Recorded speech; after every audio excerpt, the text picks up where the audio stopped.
Hi, I'm Wesley. I work at the University of Utah Writing Center, and today we're going to talk fiction. If you're watching this, you probably feel like you're already the master of the 5-paragraph essay. You can probably crank out a classic essay with a solid introduction, 3 body paragraphs, and a blow-me-out-of-the-water conclusion in no time.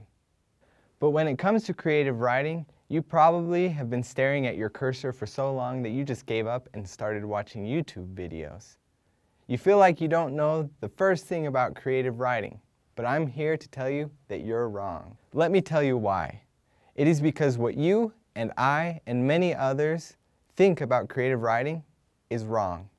You see, we think about poems, novels, short stories, plays, and basically fiction in general. However, your 5-paragraph essay on rhetorical devices used in kitten memes is also creative writing. Look at the word creative writing. If we split it apart, we get 2 parts: create and the suffix iv. Create means to cause something to come into being. The suffix iv means to express tendency or function of. So what you did in your 5-paragraph essay on rhetorical devices used in kitten memes is create an original idea and put it into a form or genre, just like when Dr. Seuss put his idea of protecting natural resources in the Lorax, a form of children's literature. In a study done by Leigh Casorla, one student, when asked to describe creative writing, said this: "Creative writing is writing in which the writer is concerned with craft. Academic writing is often creative writing, as are the genres more commonly listed under creative writing: fiction, poetry, drama, creative nonfiction, etc." As I cite my sources, it's going to appear on the screen next to me in MLA formatting. So now that you understand that you do have what it takes to become a creative writer, you'd probably like to know the basics of fiction writing, the genre most commonly associated with creative writing. Well, it's very similar to your essay. First, you're going to start with what I call the bigger picture elements, and you're going to work your way down to the smaller elements. To start off, let's decide who your audience is going to be. What is your purpose in writing to that audience? What are your goals in writing in general? Knowing your audience is going to help you determine what form or genre you're going to use. If the purpose of your story is to argue a point, then you're going to be writing in more of a literary form. Take J.R.R. Tolkien, for example. His novel, The Hobbit, has captivated readers for many years. This is because his audience and his purpose were clear.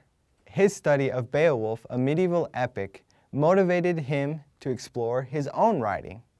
It was also at a time in his life when he was trying to come up with literature that would be entertaining to his children. So The Hobbit would fall somewhere in the middle of the spectrum, being both entertaining and intellectual. Another bigger picture element to look at is point of view. What point of view is your story being told from? Is your narrator omniscient, meaning all-knowing? Is your narrator speaking from first person or third person? All of these are important questions to consider, because once you've selected your point of view, you're most likely going to stick with it throughout the rest of your story. You will also want to decide where your story is going to take place. This is simply known as the setting. Additionally, you will have to decide who your characters are going to be. Who's going to be your protagonist or main character? Who or what will be the antagonist? Do you want your characters to be likable, like Samwise Gamgee, detestable, like Saruman, or somewhere in between, like Boromir? Considering these questions will help your readers better identify with your characters. Looking at Sherlock Holmes can give us a good idea of how these bigger picture elements work in relation to your story. Sir Arthur Conan Doyle's protagonist, Sherlock Holmes, was based off from a medical surgeon, Joseph Bell, who was known for making large conclusions from small observations. Not only does Doyle's personal inspiration provide him with iconic main characters, but it also provides him with an iconic point of view and an iconic setting.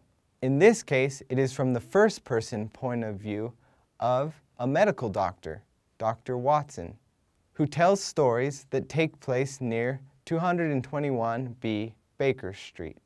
Once you have established your characters, it is easier to establish one of the most important elements of your story, conflict.